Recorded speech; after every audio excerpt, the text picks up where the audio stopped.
After Mark moved out, the apartment felt strange. It was too quiet, and the routines I had gotten used to were gone. I needed someone to help with rent, and honestly, it felt a little lonely without someone else around. After a couple of interviews, I met Caleb. He was easy to talk to, laid back, and didn't seem too particular about things. He liked the same music as me, shared some of my hobbies, and said he didn't mind splitting the chores. It felt like a relief. He seemed like a good fit. Living with Caleb was comfortable at first. He was neat, respectful, and easy to get along with. It felt like things were back on track. He even picked up on some of my routines without needing to be told.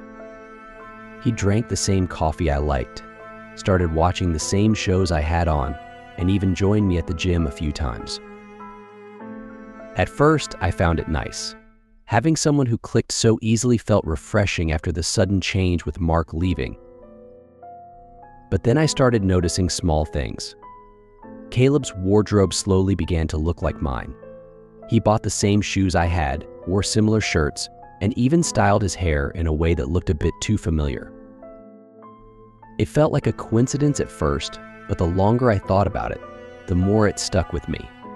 When I mentioned it casually to a friend, they laughed and said imitation was the best form of flattery. So I let it go. I told myself it wasn't a big deal. Things started getting strange when Caleb began slipping into my social circle without effort. I introduced him to my friends one night, and the next thing I knew, they were inviting him to hangouts without telling me. They didn't mean to leave me out. At least that's what I told myself. But it stung seeing photos online of them hanging out together. Lauren, my girlfriend, started texting him too. It seemed innocent. Funny memes, harmless questions. But the fact that she was so comfortable with him made me feel uneasy. I tried not to let it bother me. Caleb wasn't doing anything wrong on the surface. He was friendly, helpful, and polite. But the more he blended into my life, the more I felt like a shadow of myself. Every time I noticed him copying another part of my routine, whether it was the way I folded my laundry or the way I made dinner, it scratched at the back of my mind. I kept telling myself it was harmless. Maybe I was overreacting. The first real red flag hit me one morning when I couldn't find my watch. It was a gift from my dad, something I wore almost every day. I looked everywhere for it, tearing through drawers and laundry baskets.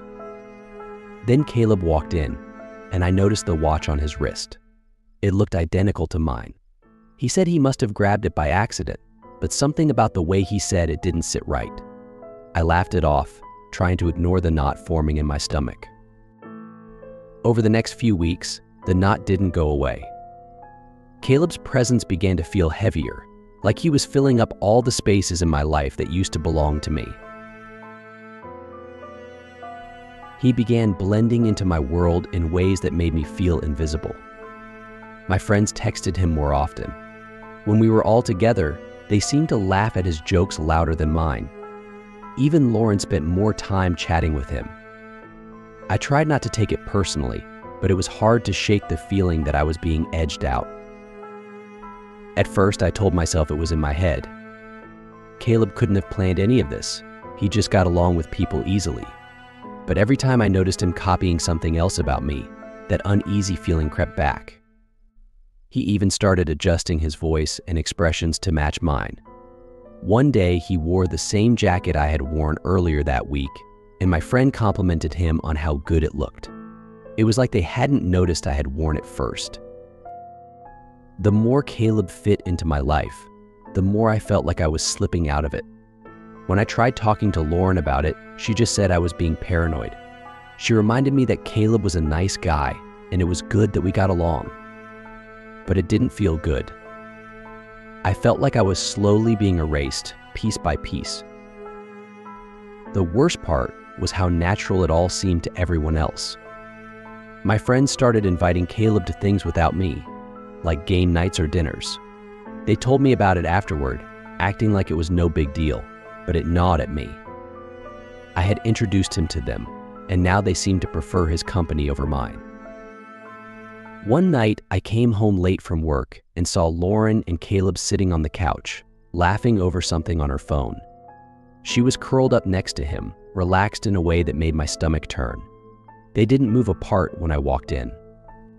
I told myself they were just comfortable around each other, but it felt wrong.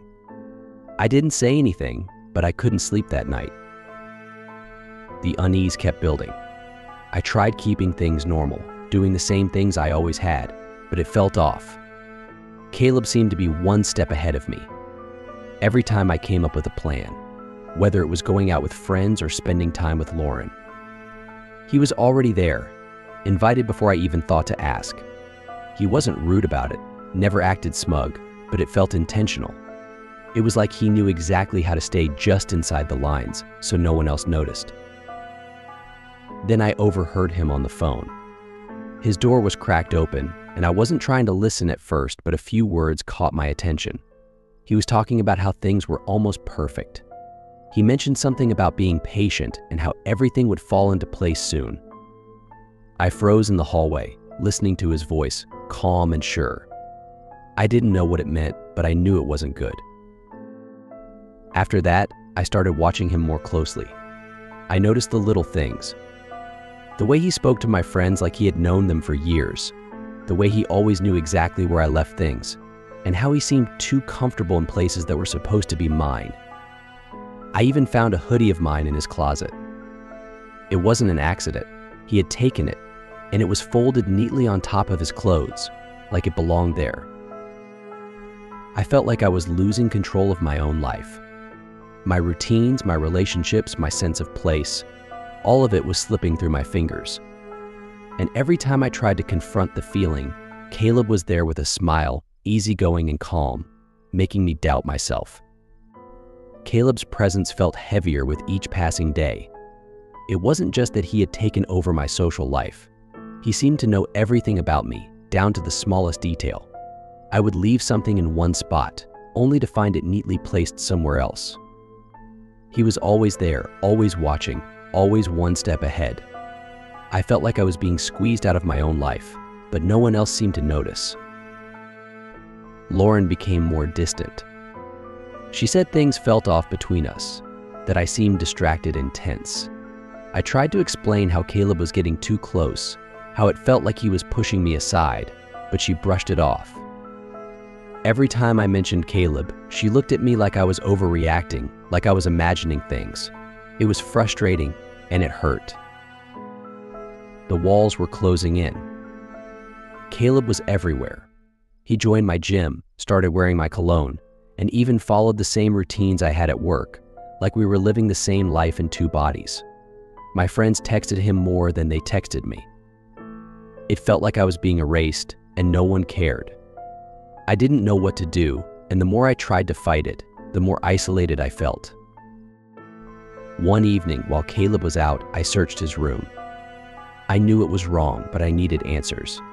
I tore through his drawers, his closet, and his desk. At first, I found nothing out of the ordinary, just the typical things like clothes, notebooks, a phone charger. But then I found the journal. The journal was tucked at the bottom of his desk drawer, hidden beneath a stack of papers. My name was everywhere in it. He had written down everything. What time I left for work, the food I liked, how I interacted with Lauren, even the way I talked to my friends. Page after page of notes, like he was studying me. Each entry was detailed and specific, as if he was building a blueprint of my life. At the back of the journal, I found a folder. Inside were pictures of me. Some I remembered posting online, but others I had never seen before. There were screenshots of my texts, emails, and even my lease agreement. He had collected everything about me, like he was preparing to take over my life piece by piece. My hands shook as I stared at the evidence. I wasn't imagining it. Caleb wasn't just copying me. He was planning to become me. Every strange feeling I'd had, every off moment I tried to dismiss, had been real. He was slowly, carefully, and deliberately replacing me. My heart pounded as I tried to think. I couldn't just kick him out. He knew too much, and somehow he had already taken my place with the people I cared about. If I confronted him without a plan, he would twist everything to make me look crazy. I knew how easily he could do it. He had been doing it from the start, and no one even noticed. I put the journal and photos back exactly where I found them. I needed time to figure out my next move, and for now I had to act like nothing was wrong. But inside, I felt the fear growing. Caleb wasn't just some creepy roommate. He was dangerous, and if I didn't do something soon, there might be nothing left of me to save. I couldn't sleep that night. My thoughts raced as I lay in the dark, trying to piece together what to do next. Caleb had already dug himself too deep into my life. If I acted without a plan, he would twist the story and make everyone believe I was the problem. I knew I had to be smart. He had been playing a long game, slowly taking everything from me, and now it was my turn to do the same. The next few days, I pretended like nothing had changed. I smiled, joked, and acted normal, though it felt like I was wearing a mask. Caleb didn't seem to notice anything was off. He kept moving closer into my life, like he already thought he had won. Every time he spoke to Lauren, every time my friends sent him messages instead of me, it felt like a knife twisting deeper. But I kept my face calm, waiting for the right moment. One night, Caleb and I were both home. I sat across from him at the kitchen table, forcing myself to stay calm while inside I felt ready to explode. He acted relaxed, like this was just another ordinary evening, but I knew better. I had seen too much. I knew the truth now, and it was eating at me. After dinner, Caleb grabbed his phone and went to the living room. I waited until I was sure he was distracted, then I made my move. I went to my room and pulled out a small notebook. In it, I had written every suspicious thing he had done, every detail I could remember. I needed proof. Not just for myself, but for anyone else who might doubt me. I took a deep breath and pulled out my phone, setting it to record. I walked quietly to Caleb's door, which was cracked open, just enough for me to see him sitting on the couch. He was scrolling through messages, grinning as if he had already replaced me in my own world. The sight made my skin crawl, but I stayed quiet, waiting. Then I heard it. He sent Lauren a message, using words that sounded like they were coming from me. My chest tightened as I realized he was pretending to be me, right under my nose. He wasn't just copying my life anymore. He was actively taking control. I hit record on my phone and swung the door open. Caleb looked up, startled, but only for a moment. His face quickly shifted into that same calm, confident mask he always wore, like nothing could touch him. I told him I knew everything. About the journal, the photos, the way he had wormed his way into my life. He didn't even flinch. He just sat there, looking at me like I was a child throwing a tantrum. His calm made my anger boil over, but I kept my voice steady. I told him I had proof, that I wasn't going to let him get away with it. He still didn't react the way I thought he would. Instead, he smiled a cold, knowing smile and said it didn't matter. Everyone already liked him more, and soon enough, even Lauren wouldn't miss me. The words hit like a punch to the gut. It was worse than I had imagined. He wasn't just trying to replace me. He believed he had already succeeded. For a moment, fear wrapped around me, choking off every rational thought. I wanted to lash out, to scream, to fight, but I knew that wouldn't solve anything. I stared at him, gripping my phone tightly in my hand. He was too comfortable, too sure of himself. That's when I realized. He didn't think I had the nerve to stop him. He believed I was already defeated. And that was going to be his mistake. I turned and walked away, leaving him sitting there, smug and satisfied. He thought he had me trapped, but he had no idea what was coming next. I spent the next day setting my plan in motion. If I tried to fight Caleb head-on, I knew he would twist things against me, but if he thought I had given up, he would let his guard down. I had to make him believe he had already won. That was the only way. I wrote a fake note and left it on my desk, making it look like I was leaving everything behind. I even left my phone and wallet on my bed, as if I was walking away from my life. The message was simple. Just enough to convince anyone who found it that I had given up, that I was done fighting. It had to feel real. Caleb had to believe I was gone for good. That night, I left the apartment quietly and waited in my car down the street. My heart raced, but I knew I had to stay calm. Caleb would assume I was out of the picture, and that was the moment I needed. Hours passed, and I forced myself to stay patient. The waiting felt like it would tear me apart, but I knew it was almost over. Around midnight, the lights in the apartment went off, and I knew Caleb thought he had the place to himself. I crept back inside, careful not to make a sound. My phone in hand, I moved through the apartment until I saw him sitting in the living room. He was wearing one of my shirts, scrolling through my messages. I watched from the shadows as he texted Lauren, pretending to be me. Every word was smooth, perfect, as if he had rehearsed it 100 times. I hit record on my phone, capturing everything. When I stepped forward, Caleb's head snapped up. For the first time, I saw fear flash across his face. He hadn't expected me to come back. He opened his mouth to speak, but I cut him off. There was no need to argue. I had the proof I needed, and he knew it.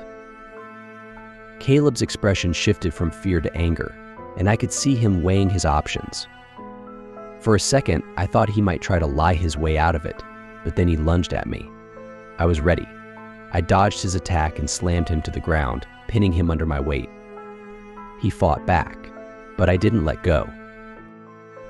With one hand still holding him down, I called the police with the other. I told them everything, and this time I had the evidence to back it up. There would be no more lies. Caleb was finished.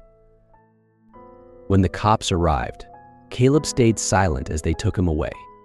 He didn't fight, didn't say a word. He just stared at me with a cold, empty look, like he was waiting for something.